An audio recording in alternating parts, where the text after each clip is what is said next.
Praise the lord. దేవుని నామానికి స్తోత్రములు కలుగునగాక. దేవుని బిడ్డలారా, ప్రార్థన అనేది అనేక రకాలుగా మన జీవితాల్లో చేస్తూ ఉంటాము. కొన్నిసార్లు ప్రార్థన చేయటానికి విసుగుదల అన్నది వస్తూ ఉంటుంది కదా.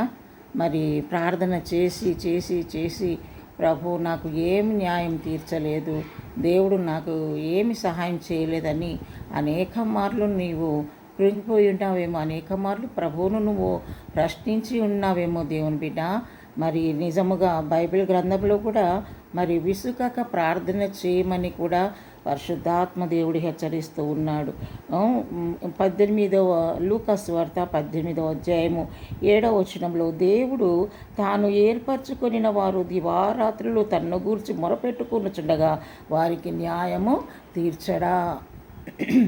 దివారాత్రులు దేవుని బిడ్డ, నీకున్న సమస్యను బట్టి, నీకున్నటువంటి ప్రాబ్లమ్స్ని బట్టి నువ్వు అనేక రకాలుగా విసిగిపోయినటువంటి సమయంలో దేవుని బిడ్డ, నువ్వు విసుకక ప్రార్థన చేయాలి.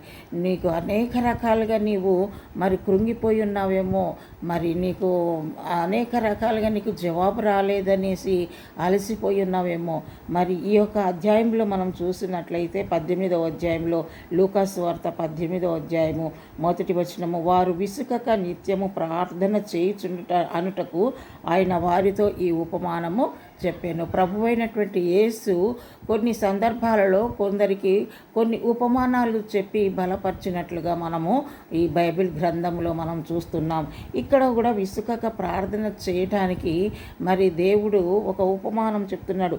దేవునికి భయపడకయు మనుషులను లక్ష్య పెట్టకయు నుండి ఒక న్యాయాధిపతి ఒక పట్టణంలో ఉండెను. ఆ పట్టణంలో ఒక విధవరాలు ఉండెను. ఆమె అతని యుద్ధకు తరచుగా వచ్చి నా ప్రతివాదికిని నాకును న్యాయము తీర్చమని అడుగుచూ వచ్చెను. కానీ అతడు కొంతకాలము ఒప్పకపోయెను. తర్వాత అతడు, నేను దేవునికి భయపడకయు మనుషులను లక్ష్య పెట్టకయు ఉండినను ఈ విధవరాలు నన్ను తొందర పెట్టుచున్నది కనుక ఆమె మాటి మాటికి వచ్చి గోజాడుకుంటున్నట్లు ఆమెకు న్యాయము తీరుతునని తనలో తాను అనుకునేను. దేవుని బిడ్డ, మరి ఇక్కడ గమనించినట్లయితే అన్యాయస్తుడైనటువంటి న్యాయాధిపతి జడ్జే, కానీ ఈ జడ్జి ఏ జడ్జిమెంట్ ఇస్తున్నాడు? అన్యాయం ఇస్తూ ఉన్నాడు. ఒక విధవరాలు తనకున్నటువంటి ప్రాబ్లంను బట్టి, అయ్యా నాకు ప్రతివాదికి న్యాయం చేకూర్చుమని, న్యాయం చేయవా అని ప్రతిరోజు వచ్చి గోజాడుతూ ఉంది జడ్జి దగ్గర. కానీ ఆయన మనుషులకు భయపడడం లేదు, దేవునికి కూడా భయపడడం లేదు. ప్రతిరోజు వచ్చి ఆమె విసుకక గోజాడుతుంది, నాకు న్యాయం చేయి. మాటి మాటికి వచ్చి ఆ న్యాయస్థుడైనటువంటి న్యాయాధిపతి దగ్గర వచ్చి తన గోడంతా కూడా విన్నవించుకుంటుంటే అప్పుడు ఆయనకే విసుగొచ్చింది. ఎవరికి? అన్యాయస్తుడైనటువంటి న్యాయాధిపతికి, ఆ జడ్జికే విసుగొచ్చి, ఏందో రోజు ఈ విధవరాలు నన్ను వచ్చి ఊకే విసిగిస్తుంది, ఇంకా ఈమెకు న్యాయం చేసేద్దాం అనేసి ఆయనకే విసుకొచ్చేసింది ఆ విధవరాలి విషయంలో. దేవుని బిడ్డ, నీవు కూడా లోకంలో ఏకాకివయి లేదా విధవరాలుగా ఉండి లేదా అందరూ ఉండి కూడా నీకు అన్యాయం జరుగుతుందేమో. కానీ నీకు ఎంత అన్యాయం జరిగినా, నీ పక్షాన న్యాయము జరగకపోయినా, నువ్వు దేవుని వైపు చూసి నువ్వు మాటికి విసుకక ప్రార్థన చెయ్యి. నీకున్న సమస్యలను బట్టి ప్రార్థన చెయ్యి, విసుకక ప్రార్థన చెయ్యి, గోజాడు దేవుని సన్నిధిలో. ఒక దినము నీ యొక్క ప్రార్థనకు జవాబు నువ్వు చూస్తావు. ఈ అన్యాయస్తుడైన న్యాయాధిపతి దగ్గరికి వచ్చి మాటికి ఆ విధవరాలు గోజాడి అడిగినప్పుడు ఆయనకే విసుగొచ్చింది. ఆ విధవరాలకి న్యాయము చేసినట్టుగా మనం చూస్తున్నాం. ఒకసారి మరి ఈమెకు న్యాయం చేసేద్దామని న్యాయం చేశాడు. మరి దేవుని అందున్నటువంటి బిడ్డలు, మరి దేవుడు ఏర్పాటు చేసుకున్నటువంటి బిడ్డలు దివారాత్రులు ఆయన సన్నిధికి వచ్చి మొరపెడితే ఆయన న్యాయం చేయడా అని అంటున్నాడు పరిశుద్ధాత్మ దేవుడు. తప్పకుండా మనం నమ్మినటువంటి దేవుడు తప్పకుండా మనకు న్యాయము చేస్తాడు. దేవుని బిడ్డ నీకు న్యాయము చేస్తాడు. నువ్వు విసుకక ప్రార్థన చెయ్యి. అది ఎటువంటి విషయమైనప్పటికీ శత్రువు మీద విజయము దేవుడు తప్పకుండా నీకు ఇస్తాడు, ఇవ్వబోతున్నాడు. దేవునికి స్తోత్రం. హల్లెలూయా. మనుషులు అన్యాయంగా నీ మీద మాట్లాడి ఉండవచ్చు, మనుషులు నీ మీద అన్యాయంగా అబద్ధాలు చెప్పుచుండవచ్చు, మనుషులు అన్యాయంగా నీ మీద నేరారోపణలు చేసి ఉండవచ్చు. కానీ న్యాయాధిపతి అయినటువంటి దేవుడు ఒకడు ఉన్నాడు. ఆయన పైన ఉన్నటువంటి వాడు, ఆయన న్యాయం చేసే దేవుడు. ఆయన వైపు చూసిన వారి ముఖములు ఎన్నడూ లజ్జింపజేయనని వాగ్దానం చేసినటువంటి యేసయ్య వైపు నువ్వు చూడు.